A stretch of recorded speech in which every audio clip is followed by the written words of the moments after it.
해마다 변함없이 맥주 감사주의를 맞이합니다. 우리가 또 해마다 느끼는 그런 일이기도 하지만 우리가 이 절기 때 우리가 특별히 감사한 것은 그래도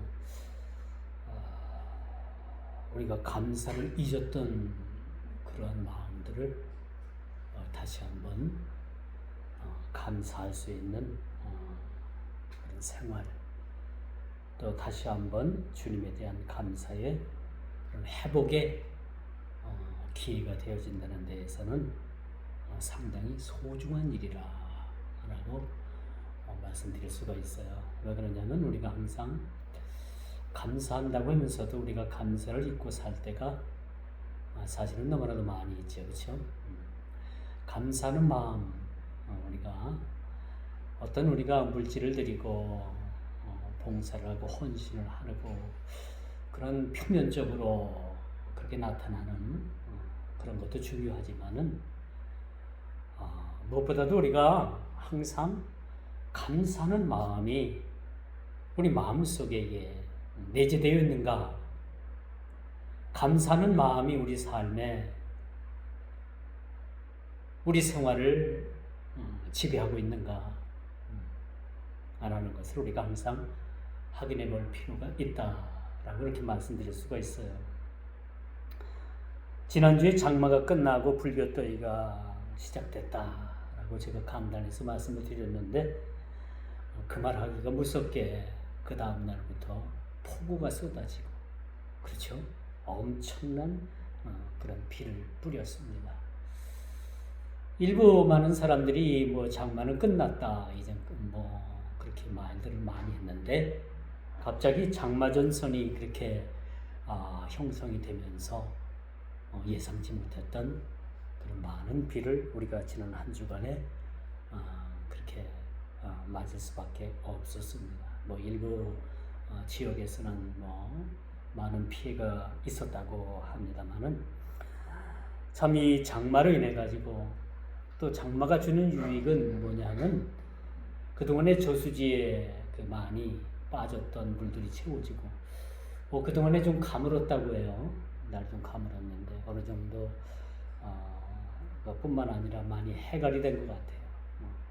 그리고 이 장마로 인해 가지고 이 물 폭탄급 비를 전국에 내려서 많은 재산상의 그런 손해도 우리가 끼친 걸 보았습니다만 어느 장마 때 우리가 무엇을 해야 되느냐, 참 그것도 참 중요한 것 같아요. 장마를 대비하고, 그렇죠?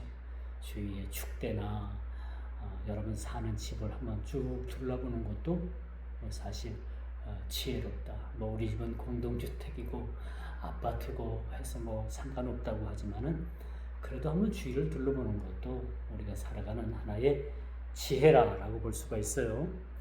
이렇듯 이 장마는 우리들에게 주는 이런 어떤 그러한 자연적 재해는 우리가 한치도 내다볼 수가 없는 거예요. 그렇죠? 장마 끝났다고 하는데 누가 일주일 동안 이렇게 쉼없이 비가 내릴 줄 누가 알았겠습니까? 절대 알 수가 없었던 거죠. 기상청도 이렇게까지 이렇게 때 아닌 장마로 인해서 피해를 볼 줄은 몰랐을 거예요.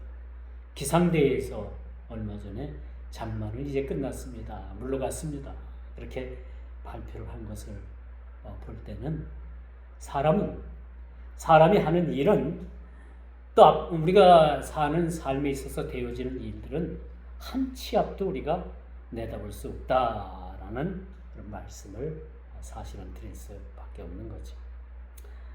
그러므로 우리가 항상 기회가 있을 때마다 하나님 앞에 감사한다는 게 얼마나 중요한가. 이 감사는 우리가 때를 어떤지 못 어떤지, 어떤 우리가 환경에 처해든지, 어떤 범사한 일이든지 우리가 하나님 앞에 감사할 수 있는 일이라고 말씀드릴 수가 있는 것이지. 그래서 오늘 우리가 드려지는 맥주 감사주의를 통해서 하나님께 우리가 감사가 회복되고 또 그동안 우리가 감사하지 못했던 우리 모든 감사를 하나님께 이 감사를 통해서 우리 삶이 더욱더 감사가 넘쳐나는 그런 맥주 감사 주일이 되기를 주님의 이름으로 축원드리겠습니다. 오늘 본문 말씀에 보니까 맥주절을 지키라 16절 그렇죠? 맥주절을 지키라 이 말씀은 뭐 개역 개정이나 개역 한글판이나 모두가 다 똑같이 이렇게 말을 하고 있더라. 이 말을 하고 있죠. 지키라는 겁니다. 뭘? 맥주절을 지키라는 거예요. 맥주절을. 이 맥주절은 이스라엘 백성들에게 있어서는 아주 의미가 상당히 깊어요. 수확을 하고 그 거둬들인 것에 대해서 감사하는 그러한 절기이기도 하죠. 봄 작물, 특별히 봄에 그렇게 수확을 거둔 그런 작물을 가지고 하나님께 이 추수에 대한 감사를 하는 것이 맥주절이었다는 것을 우리가 보게 되죠. 예전에 농촌에서는요, 이때쯤 되면은 보리농사, 그렇죠? 밀농사 많이 졌어요. 지금 시골 보니까 뭐 땅을 그냥 돌리더라고요. 보리농사, 밀농사 그렇게 안 짓고 그냥 오로지 논에는 벼농사, 밭에는 뭐 다른 농사들 짓고 그렇게 힘들게들 일을 안 하더라고요. 우리나라가 밀수입이 전량 밀수입을 합니다. 여러분 밀가루 있죠? 이거 전량 수입합니다. 물론 우리나라가 뭐 소작농으로 그렇게 밀농사를 지어가지고 뭐 국산 밀이다 해가지고 뭐 통밀 그렇게 뭐 제과점이나 빵가게에서 제과점에서 그렇게 비싸게 팔리는 것도 봤지만 대다수가 여러분 제과점이나 그 빵집에서 빵을 굽는 것은 전량 수입을 해서 그 밀가루를 가지고 빵을 굽는 것을 볼 수가 있어요. 이뿐이에요. 감자 농사도 있고 마늘 농사도 있고 또 봄배추, 배추를 해서 그렇게 봄배추로 그렇게 작물을 수확하는 경우도 봤습니다. 예전에는 교회 강단에 맥주 감사주일하면 어느 정도 그래도 장식도 했는데 점점점 그 의미가 퇴색되어 가고 있는 것을 보게 되죠. 왜? 농사를 짓는 일보다는 여러분들이 월급을 타고 일을 해서 생활수단으로 여러분들이 생계, 즉 그렇게 생활수단에 그러한 여러분 물질을 벌기 때문에 점점점 이 도시교회, 농촌교회는 잘 모르겠어요. 농촌교회도 보면 많이 이 맥주감사주일이 퇴색이 되어가는 것 같아요. 도시도 마찬가지죠. 이런 때에 우리가 하나님께서 우리에게 명하시기를 이스라엘 백성들에게 너희는 맥주절을 지키라. 지키라는 이 명령을 우리가 이 21세기를 사는 우리들에게 이 말씀을 우리가 어떻게 받아들여야 되고 이 말씀을 통해서 우리가 이 말씀을 어떻게 실천해야 되는가라는 것은 여전히 저와 여러분들의 몫이라고 말씀드릴 수가 있어요. 이 농촌을 보면 이모작을 하는 이 농부들은 참 부지런히 거두어야 돼요. 그렇죠?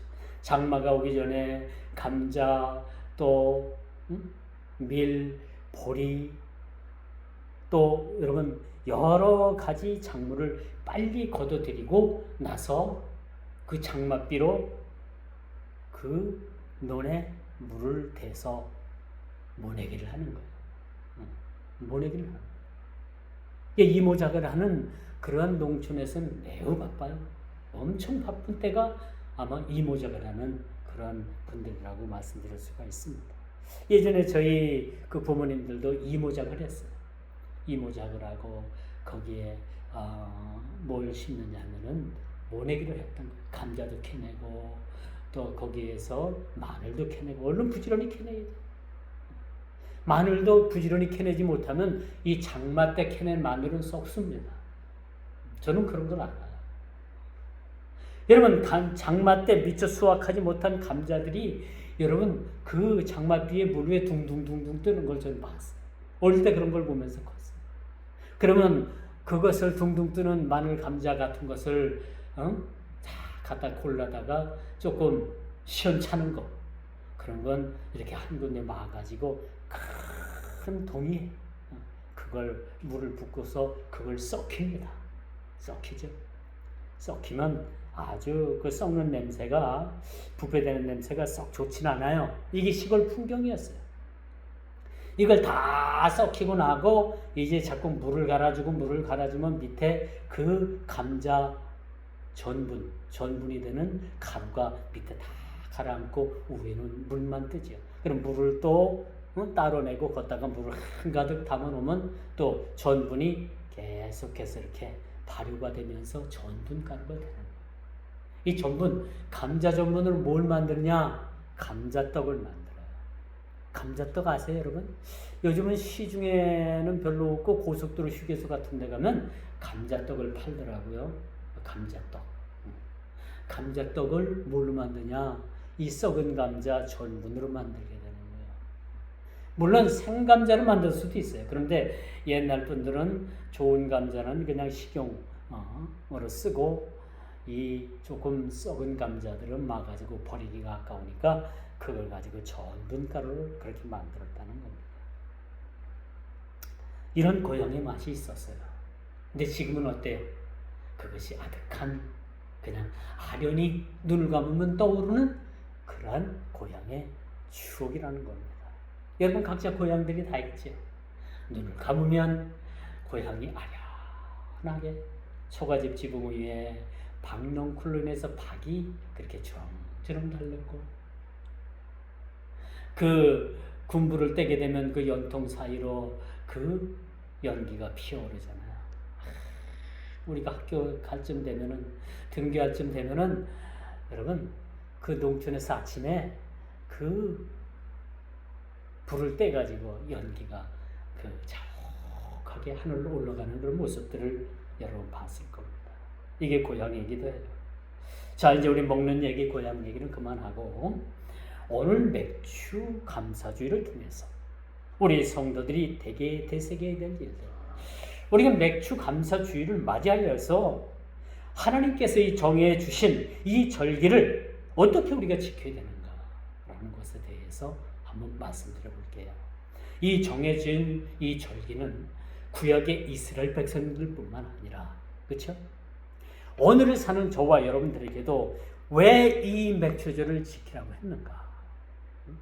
왜 감사로 이 절기를 지키라고 했는가? 이것은 기쁨과 감사가 회복되어지는 계기가 되어달라는 그런 의미를 담고 있다는 것입니다. 이 맥주절을 통해서 우리의 기쁨과 감사가 회복되어야 되는 거예요. 요즘은 도통 참 재미있는 일도 없고 살아있는 것 같지도 않고 먹어도 맛있는 걸 느끼지도 못하고 그저 기쁨을 잃어버린 분들이 많이 있어요. 그렇잖아요. 여러분 중에 그런 분들이 있습니까? 기뻐도 기쁜 것 같지도 않고 그저 하루하루가 그런 날들을 사는 분들이 있을 것 같아요. 이러한 분들에게 오늘 맥주절을 통해서 진정한 기쁨이 무엇인가, 또 진정한 감사가 무엇인가라는 것을 가르쳐주고 있다라고 말씀드릴 수가 있습니다. 그것은 뭐냐? 지키기 때문에 맥주절을 지킨다는 것은 하나님의 말씀을 지킵니다. 지킨다는 것은 하나님의 명령을 따라서 우리가 살아가게 되는 겁니다. 그렇죠? 그저 1년에 한 번 정도의 맥주주의로 우리가 생각을 한다면 그 삶에는 진정한 기쁨을 누릴 수가 있는 거예요. 여러분 지금 사는 삶이 기쁩니까? 어때요? 하루하루의 삶이 기뻐요? 의미가 없어요? 어떻습니까? 기쁨을 잃어버렸어요? 그렇다면 오늘 이 맥주 감사주의를 통해서 여러분의 기쁨이 회복되어지길 원합니다.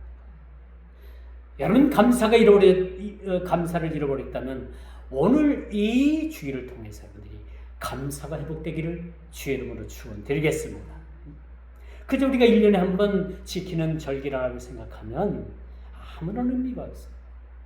의미가 없는 거예요. 여러분 지키라라는 이 뜻과 의미를 떠나서 제가 신구약 성경을 다 조사를 해봤어요. 지키라는 단어가 가면 과연 얼마나 몇 단어나 이 성경 안에 쓰여져 있을까? 여러분 놀라지 마세요. 신구약 성경을 통해서 지키라라는 이 말씀의 원어적 그런 동사적 이 원어적 표현을 찾아보니까 심지어 48번 48회에 걸쳐서 지키라라는 명령이에요. 대단하죠. 이 성경 전체에서 48번을 통해서 지키라. 물론 여러분 율법은요, 하라 하지 말라 하자 하지 말라는 말씀이 수백 회 여러분 적혀 있지만 그 중에서도 지키라라는 말씀만 딱 떼어내서 이 동사의 원어적 의미를 세어보니까 48번이라는 그런 횟수가 나옵니다. 이는 구약의 율법을 포함한 하나님께서 그 백성들에게 명령하시는 말씀입니다. 왜? 지키라. 지키면 너희가 생명을 보존하게 되는 거예요. 우리가 이 말씀을 지키게 되면은 우리의 기쁨이 회복되어지는 겁니다. 하나님께서 명령하시는 이 말씀을 우리가 지키게 되면 우리의 감사가 회복되어지는 것이라고 말씀드릴 수가 있는 것입니다.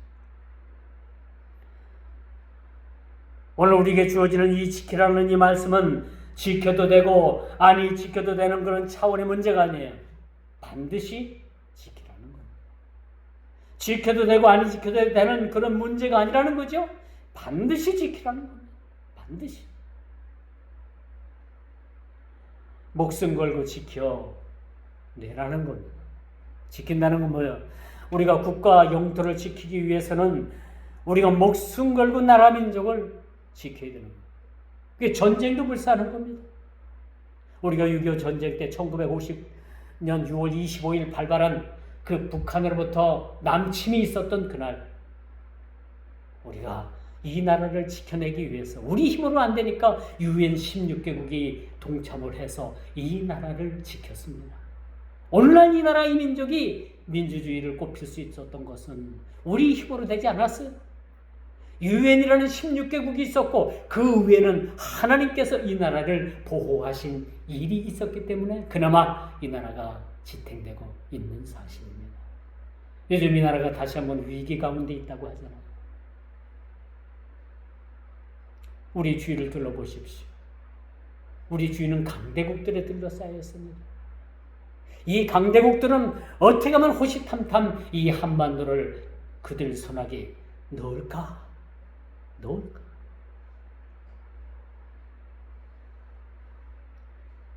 그 나라들은 온통 그런 생각만 하는 것 같아요. 지금 서해안에 불법 구조물을 세워가지고 서해 바다를 지금 잠식하려고 하는 그런 세력들도 있습니다. 그렇죠? 대한민국의 언론이 그들의 영향력 아래 많은 물질에 도움을 받아서 올바른 정론, 올바른 그러한 언론의 역할을 하지 못한다는 이야기를 했습니다. 확인되지 않은 일입니다만은 많은 정치인들이 그들의 돈을 받고 정치활동을 하는 모습들도 있다고 합니다. 이런 소문들이 여러분 우리 주위를 슬프게 합니다. 여러분 우리가 알 수 있듯이 우리의 신앙은 언제나 회색지대는 없는 거예요. 그렇죠? 여러분의 신앙의 색깔이 회색이라면 여러분 신앙생활 잘못하고 있는 겁니다. 우리의 색깔은 우리의 신앙의 색깔은 희든지 검든지 둘 중에 하나인 거예요. 회색이라는 것은 우리 신앙이 없습니다. 우리가 마땅히 지켜야 될 일에는 희든지 검든지 둘 중에 하나라는 사실입니다. 그렇죠? 참 기이한 것은 우리나라만 이 좌우 사상, 이 진영 논리로 인해 가지고 이 색깔론을 주장을 합니다. 그렇죠? 색깔론, 이 이념 사상을 색깔로 표현을 하기도 하죠. 중국의 유명한 그러한 지도자 가운데 하나인 한 사람이 그런 얘기를 했어요. 그 중국의 그때 당시에 그 국가 철학이었다고 합니다. 흰 고양이든 검은 고양이든 쥐만 잘 잡으면 된다. 그렇죠? 그런 얘기를 해서 그때 그 말을 할 당시에 미국에서 중국의 문을 열면서 중국이 그동안에 낙후되었던 경제를 미국에서 확 끌어올려줬어요. 잘 살 수 있도록. 미국에서 중국을 경제적으로 부흥케 한 이유는 딱 한 가지였습니다. 아시아에서 그래도 너희들이 중요한 위치를 차지하고 있고 역사적으로 볼 때도 너희가 아주 참 많은 그런 유산을 가지고 있고 그런 문화를 가지고 있으니까 너희들이 시장 경제 원리를 받아들이고 자유민주적인 민주적인 그러한 국가 체제로 전환을 해서 주위에 많은 국가들에게 도움을 주는, 그렇게 해서 이 세계에 민주주의를 꼽힐 수 있는 나라가 되게 해달라고 미국을 비롯해서 그렇게 많은 선진국들이 중국의 경제를 확 부흥 일으켜 줬어요. 이 중국은 이것을 틈타가지고 많은 경제적으로 많은 경제력을 축적을 하게 됩니다. 이렇게 축적을 하다 보니까 어느 날 갑자기 미국을 넘어서게 되는 그런 중국의 경제가 된 거예요. 그러니까 중국은 뭐야? 이런 막강한 경제력을 바탕으로 자기네들의 숨겼던 발톱, 그 발톱을 드러나기로 시작을 한 거예요. 그들은 경제는 자본주의 체제를 받아들였지만 그 이념 사상, 진영 논리에 있어서만큼은 공산주의를 버리지 않는 겁니다. 공산주의를 버리지 않는 거예요. 그 사상으로 주위의 많은 사람들, 1대1로라는 그런 사상을 가지고 동남아의 많은 못 사는 나라들의 자본을 흡수하기를 시작을 합니다. 그 중에 하나도 우리나라도 그 중에 하나의 표적이라고 볼 수가 있어요. 북한은 물론입니다. 여러분, 북한이 중국을 굉장히 싫어해요. 굉장히 싫어합니다. 왜? 호시탐탐 중국은 북한을 먹을 준비를 하고, 남한 마찬가지. 여러분, 미국의 트럼프 대통령이 중국과 지금 무역정쟁을 한다고 하잖아요. 무역정쟁? 아니에요. 무역전쟁은 표면적인 이야기입니다. 체제전쟁을 하고 있는 거예요. 체제전쟁입니다. 공산주의와 민주진영의 진리 논영에 지금 전쟁을 하고 있는 거예요. 뭐 미국에서 뭐 관세 몇 %를 따른다, 뭐 한다, 다 그런 표면적인 거예요. 그 속내는 뭡니까? 공산주의와 민주주의의 두 갈등입니다. 어느 한쪽이 지금 무너지지 않으면 이 지구는 같이 공존할 수 없는 그러한 문제로 지금 대두되어 있다는 사실. 여러분, 우리가 이걸 깨달아야 되는 거예요. 그 너머 이면에는 다른 문제가 존재하는 거예요. 실질적으로 본질이 무언가를 우리가 깨달아야 되는 거예요.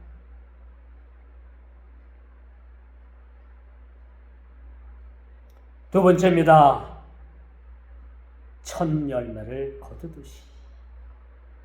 어떻게 우리가 지켜야 된다고요? 첫 열매를 거두듯이. 여러분, 농부가 해마다 농사를 짓지만 여러분, 해마다 열매가 새로워 보여요. 그렇지 않습니까? 새로워 보입니다. 그 열매가 얼마나 소중한지. 제가 여러분들에게 전에 한번 말씀을 드렸는지 모르지만 저희 아버지가 그 가수원을 한번 해보겠다고 사과나무를 비싼 돈을 주고 묘목을 아는 분을 통해서 사다가 심었어요. 밭에도 심고 조금 농작물 그 농작하기가 힘든 그 비알 같은데도 사과나무를 심고 부푼 꿈을 가지고 심었는데 이제 사과나무 열매가 달려야 되는데 안 달리는 거예요. 그때 당시는 그 품목이 7년 만에 사과가 달린다고 했어요. 아버지가 7년 만을 기다려도 안 달리는 거예요. 우리 아버지가 성격이 굉장히 급하신 분이에요. 제가 아버지 성격을 닮아서 그런지. 그 8년 만에 너무 화가 나니까 그 묘목을 팔았던 그분에게 이거 그냥 다 캐가시오.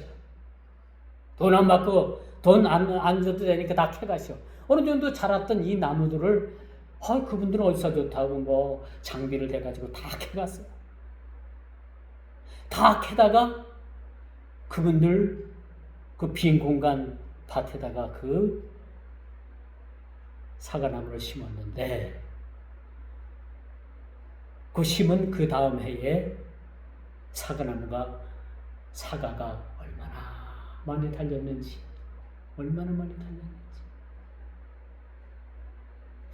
지금 제가 어릴 때 조금 뭐 철이 안 들어가지고 지금 그런 광경을 보고 그때는 아무런 의미가 없었는데 지금 생각하니까 저희 아버지 얼마나 배가 아프셨을까. 1년만 좀 참아볼까. 1년만 참았으면 그 수확을 볼 수 있었는데 얼마나 아버지가 배가 아파하셨는가. 그 다음부터는 사과나무에 대해서는 저희 아버지는 상당한 그런 트라우마가 있었을 걸로 좀 보여지는 거예요. 이처럼 여러분 농부가 기다리는 이 첫 열매는 처음 달린 이 열매는 그 열매가 잘생겼든 못생겼든 얼마나 그 농부에게 소중한지 몰라요. 그렇죠? 얼마나 소중한지 모릅니다. 이 농부에게는 아주 이것이 최고의 기쁨일 거예요. 농부의 최고의 기쁨이 뭔지 압니까? 첫 열매를 바라보는 거예요. 첫 열매가 열리니까 이 열매를 가지고서 뭘 할까? 이 열매를 갖다가 어떻게 키울까? 대단한 그런 부푼 꿈에 그렇게 부푼 꿈이 마음속으로 더 그렇게 일어나게 되는 거죠. 자, 그래서 학교를 졸업하고 사회인이 되어서 첫 월급을 받는 설렘이 어떨까? 그렇죠? 여러분, 학교를 졸업하고 사회인이 되어서 첫 월급을 받을 때 월급을 받는 그 설렘이 어떨까? 여러분, 첫 월급을 받은 경험들이 다 있습니까? 있죠? 그 기쁨, 이걸 가지고 어디 있을까? 어머니 아버지 속옷을 한번 사드릴까? 응? 많이 들어본 얘기죠? 첫 월급을 타면은 부모님 속옷을 사드리는 거래요. 사드려 봤어요? 미신적인 이야기를 하는 건 아니에요. 그냥 풍속이니까 그냥 하는 얘기. 이처럼 처음 익은 열매를 우리가 하나님께 온전히 드린다는 것은 하나님께서 그 중심을 보시고 축복하시는 거예요.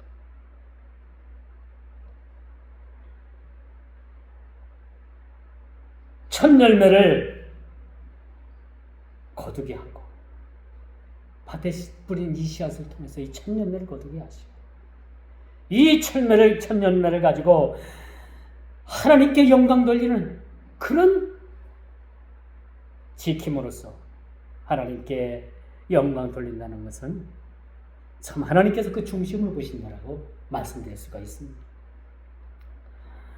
예전에 우리 부모님들께서 고추 농사를 지을 때 첫 열매가 달리면요, 고추를 묶는 끈 있잖아요. 그것을 이만큼 한 10cm 정도 잘라가지고 쭉 잘라가지고 이제 첫 열매가 꽃이 피운 다음에 꽃이 떨어지면서 고추 열매가 달려요. 그러면 쭉 고랑을 다니면서 첫 열매가 달리는 고추에 그 고추 그 열매 그 끝에다가 꼭다리 끝에다가 그 끈을 딱 묶습니다. 또 고추 농사가 워낙 또 이렇게 단위가 넓다 보니까 이걸 다 할 수는 없지만은 그래서 처음 이렇게 열매를 맺어진 이 고추를 잘 갖고서 그것을 제일 먼저 따가지고 벌크에 말려가지고 그것을 교회 감사절 때 갖다 장식으로 또 하나님께 드렸던 그런 선례도 있습니다. 어떤 분들은요, 첫 월급을, 이제 사회 출발해서 첫 월급을 손도 대지 않고 하나님께 헌금으로 드린 그런 일들도 있었습니다. 참 귀한 거죠. 참 그런 분들 소중하다고 봐요. 제가 목회하면서 그런 분들을 몇몇 봤습니다. 첫 월급을 하나님께 손도 대지 않고 그렇게 드린 걸 봤습니다. 지금 청주에 살지만은 어떤 자매는 이제 대학을 졸업을 하고 첫 월급을 탔어요.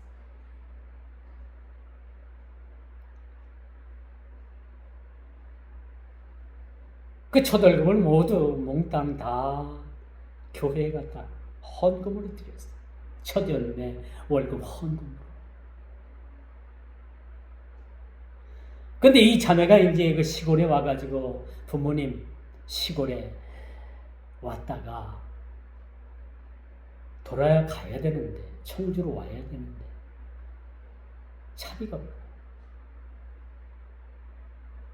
차비가 없어요. 그래서 어머니인 그 권사님에게, 엄마, 나 이제 가게 차비 좀 주면 안 돼? 그러니까 이 권사님 엄마가, 권사님 되는 이 어머니가 난리가 난 거야. 난리가 안 났어. 너 초등급 타가지고 다 그걸 교회 갖다 데리고 너 집에 갈 차비도 없니? 화가 나가지고 교회를 쫓아온 거예요.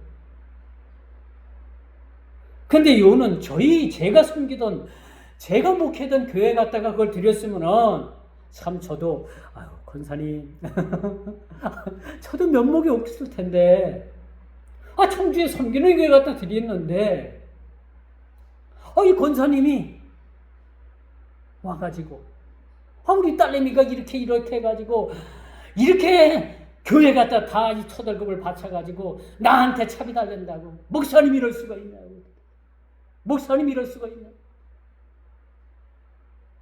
그 화풀이는 죄송하지만 제가 다 받았어요.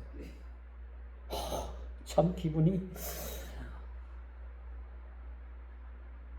지금도 살아계시기 때문에 제가 이름은 제가 말씀을 드리지 못하겠지만 제가 그런 일도 겪었습니다. 그래서 이게 참 여기까지만 할게요.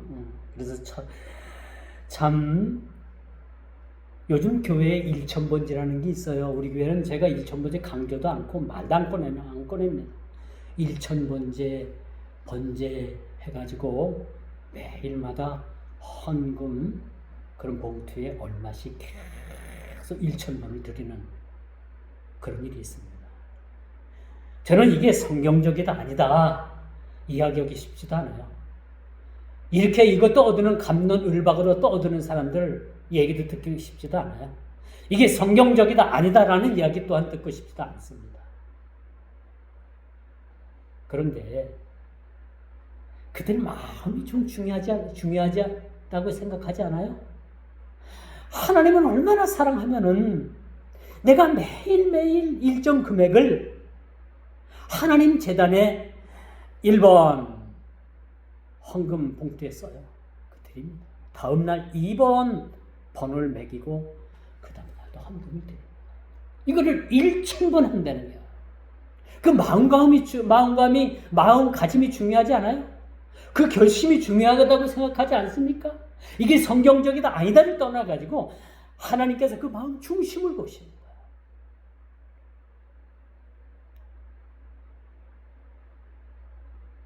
왜 1,000번제가 왜 나왔느냐? 솔로몬이 1,000번제를 드렸어요. 1,000번제를 드렸어요. 솔로몬이 드려주는 1,000번제는 1,000번 헌금하고 또 다른 거예요. 1,000번을 제사를 드린 겁니다. 짐승의 제사를 가지고 얼마나 번거롭겠어요. 우리는 그렇게 할 수 없기 때문에 일천번제를 헌금을 통해 가지고 일천번을 드린다. 어떤 사람들은 막 TV에 나와가지고 막 이게 뭐 성경적이지도 않다, 이단성이 있다, 이건 잘못된 그런 신앙생활을 가르치는 거다, 잘못하고 있는 거다, 막 비난을 막 퍼붓니다. 비난하기 전에 그 마음 중심을 한번 보자는 얘기지. 그렇게 감사는 그런 손길들에게 하나님께서 축복하지 않을 수가 없는 거예요. 하나님도 그런 부분에 대해서는 참지 못하시는 하나님이시라는 것도 저는 여러분들에게 감히 말씀드릴 수가 있습니다. 그 본질을 떠나서 그 일천번제에 대한 성경적인 본질을 떠나서 하나님을 대하는 태도가 그 마음에 얼마나 진실성이 있는가라는 것을 우리가 한번 생각해 봐야 됩니다. 이제 마지막 세 번째, 수고하여 거둔 것을 가지고, 이 수고하여 거둔 것을 가지고 우리는 지키는 겁니다. 드리는 겁니다. 감사함으로 하나님께 드리는 겁니다. 제가 여러분들에게 가끔 말씀드리지만 우리가 여러분 진짜 구원받은 것에 대해서 내가 마음의 체험을 하고 이 구원받은 사실에 대해서 내가 진짜 하나님께 이 구원받은 일에 대해서 하나님 앞에 어떤 마음을 가질 수 있느냐면요, 내 모든 것을 다 드려도 아깝지 않아요. 이 구원받은 사실 하나만 가지고도. 이처럼 우리가 맥주 감사주의를 예배를 통해서 그동안 하나님 앞에 감사하지 못했던 일, 감사를 잊어버린 일에 대해서 이를 상기하고 다시금 주님 앞에 감사의 살림이 회복되어지는 것만으로도 오늘 우리가 맥주 감사주일의 이 의미를 우리가 10분 발휘할 수 있는 그런 삶을 살아갈 수가 있다는 겁니다. 그리고 우리가 할 것은 먼저 예물을 드리기 전에 나의 마음을 점검하는 겁니다. 감사로 드릴 마음의 준비가 되어 있는가? 그저 우리는 1년에 한 번에 얻어지는 우리가 지키는 절기이기 때문에 그저 헌금으로써 의무를 다할 것인가? 어떤 마음으로 우리가 하나님께 이 감사의 마음을 드릴 것인가에 대해서 심각하게 고민을 해봐야 되는 겁니다. 아니면 억지로 내는 것인가? 하나님께서는 자원하는 마음과 기쁨으로 드리지 않는 헌물을 받으시지 않는다고 했습니다. 자원하는 마음과 기쁨으로 드리지 않는 이 헌물을 하나님께서는 기뻐하시지 않는 것. 마태복음 5장 24절을 보니까 예물을 제단 앞에 두고 먼저 가서 형제와 화목하고 그 후에 와서 예물을 드리라, 그런 말씀입니다.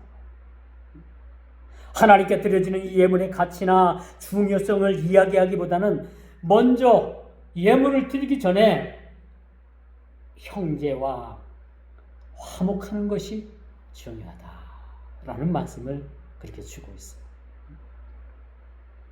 실로 하나님께서 기뻐하시는 예물은 형제를 위한 따뜻한 사랑이 있어요. 잘 들어보세요. 또 격이 없는 화해와 또 생명을 내어 놓을 만한 정도의 봉사와 헌신이 앞서야 된다는 얘기입니다.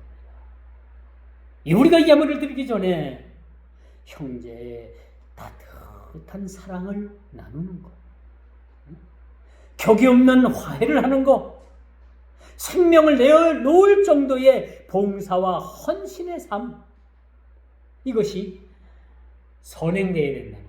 우선되어야 된다는 거예요. 이제 말씀의 결론을 맺을게요. 올해도 우리에게 풍성함을 주신, 이렇게 허락하신 삼위 하나님께 감사로 드리는 그런 날이기도 합니다. 오늘 본문의 말씀을 보니까 지키라, 첫 열매를 가지고 지키라, 그 수확한 것을 가지고 지키라, 라고 말씀합니다. 이런 감사주의를 통해서 우리가 나눔과 봉사의 실천을 회복하고 우리의 기쁨이 회복되어지고 감사가 회복되어지는 그런 거룩한 그런 절기가 되어야 됩니다. 우리 신앙생활에 있어서도 우리는 여러 가지 하나님의 은혜를 받고 그에 대한 감사의 표현을 하게 됩니다. 온갖 귀한 선물을 주신 하나님 앞에 나의 가장